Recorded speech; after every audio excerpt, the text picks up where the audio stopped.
wabarakatuh. Waalaikumsalam warahmatullahi wabarakatuh. Bismillahirrahmanirrahim. Rabbi shrah li sadri wa yassir li amri wahlul 'uqdatam min lisani yafqahu qawli. Rabbi shrah li sadri wa yassir li amri wahlul 'uqdatam min lisani yafqahu qawli. Rabbi shrah li sadri wa yassir li amri wahlul 'uqdatam min lisani yafqahu qawli. Saya akan mengecek kehadiran siswa terlebih dulu ya anak-anak. Iya. Ya, yang pertama ada Adinda Putri Amira. Ya. Kedua ada Adinda Siva Armida. Ya, yang ketiga ada Aira Nur Fariza.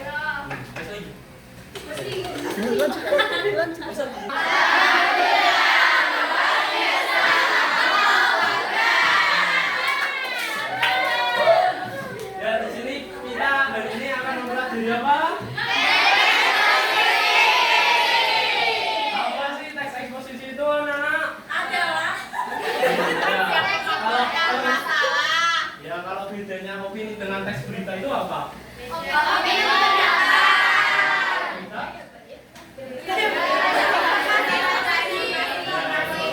harus pada pintar-pintar semua ya. Nah, di sini jadi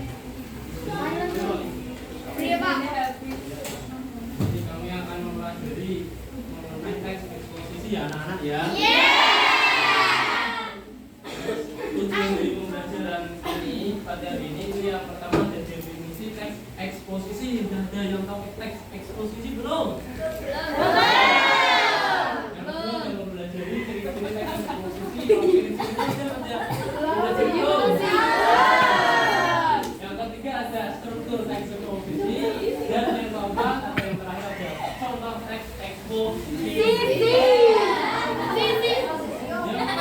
Langsung saja yang lainnya dibuka. Teks eksposisi adalah bisa dibuka. Ini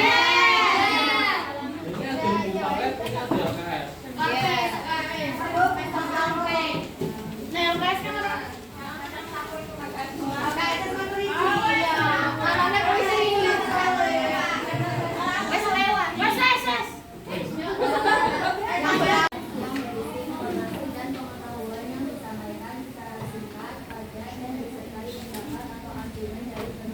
Nah, biasanya teks eksposisi itu mengandung yaitu mengenai masalah, memberikan fakta atau menyampaikan solusi. Jadi teks eksposisi itu ketika kita sebagai penulis, nanti kita itu akan membuat berita yang ada di permasalahan.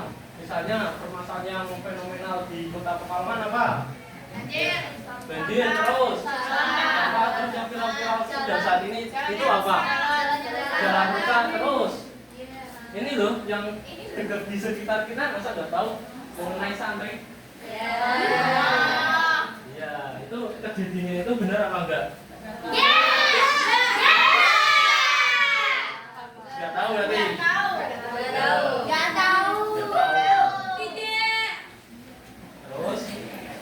Terus dari definisi tersebut terus ada ciri-ciri teks eksposisi.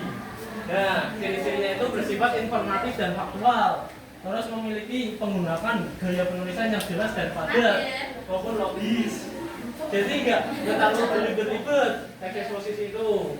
Nah, yang ketiga dia memuat data, fakta maupun cara sebagai pendukung. Nah, datanya itu misalnya ini data yang terlalu pada masalah banjir. Biasanya kan di bubaran ya kalau banjir ya. Nah, apalagi kalau jalan berlubang itu harus memuat data maupun fakta. Terus yang keempat ada menggunakan kata penghubung sebab akibat seperti karena, sehingga dan akibatnya.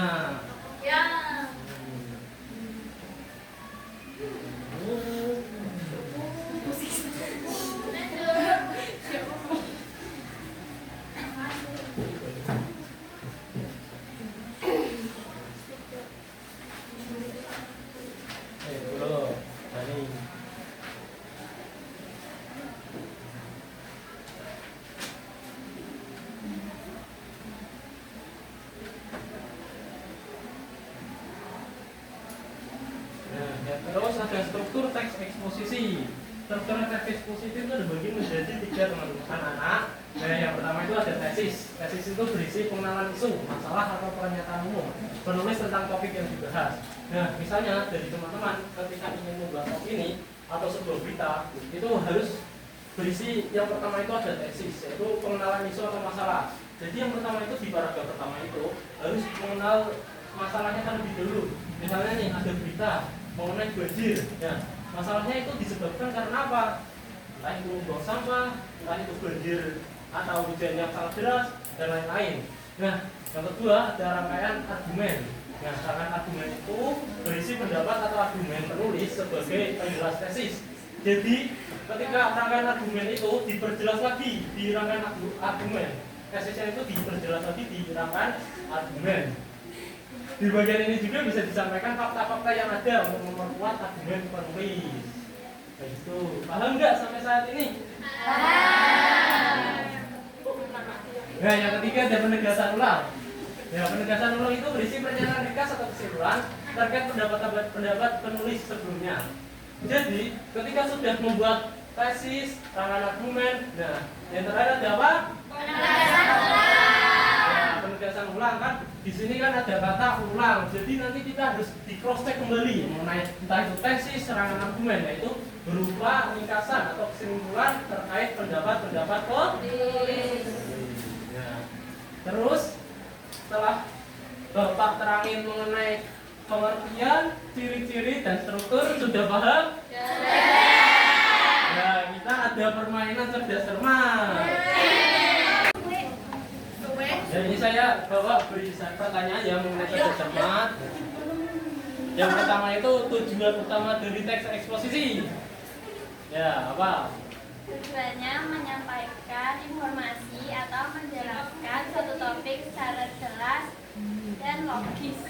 Ya, benar. Tepuk tangan dong. Ya. Yang kedua, sebutkan struktur utama teks eksposisi. Ya. Tesis rangkaian argumen, penegasan ulang. Ya. Tepuk tangan. Terus, yang dimaksud dari penegasan ulang apa? Bagian akhir yang menegaskan kembali pendapat penulis. Ya. Benar. Terus, soal yang keempat. Ciri utama dari bahasa dalam teks eksposisi. Coba. Jawab semua teman-teman. Oh, ya. Bersifat informatif. Ya, benar. Terus, apa yang dimaksud dengan kalimat fakta dalam teks eksposisi?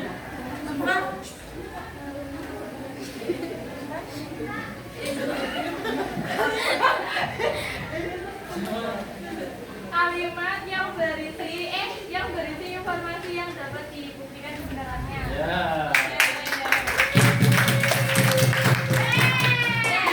Terus, perbedaan fakta dan opini.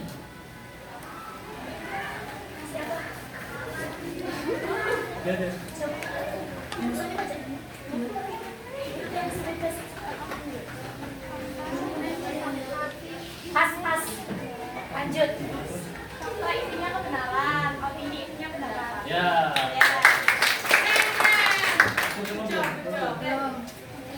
Ya, mengapa? Terus soal yang berikutnya, mengapa teks eksposisi itu bersifat logis? Agar mudah dipahami dan dapat diterima akal. Ya.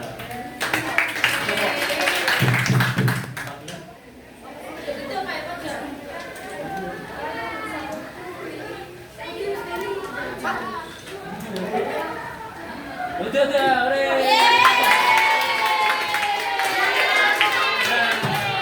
Ya, kita kembali.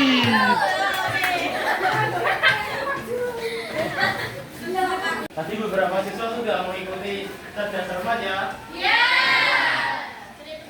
Terus dari Bapak itu Ada. Mana?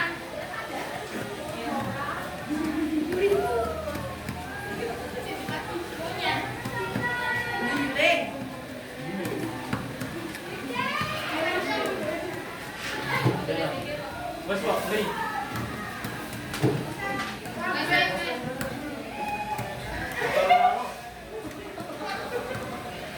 Ya.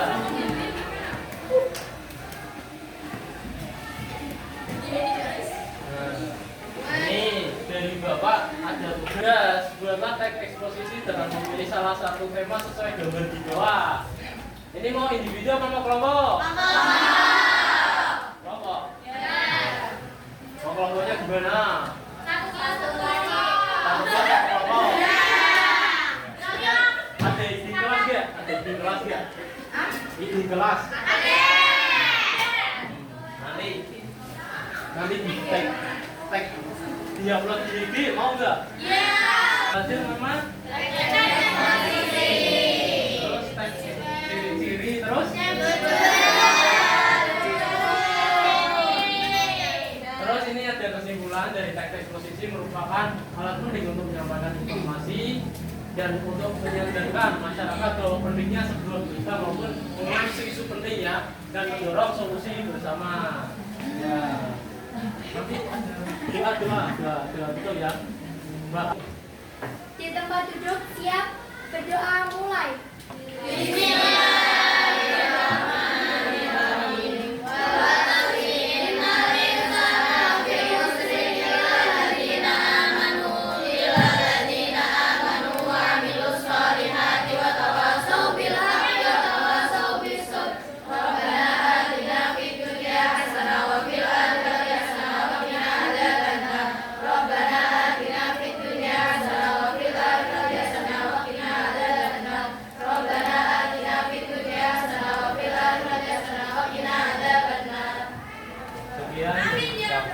Semoga Allah memberkati. Wassalamualaikum warahmatullahi wabarakatuh.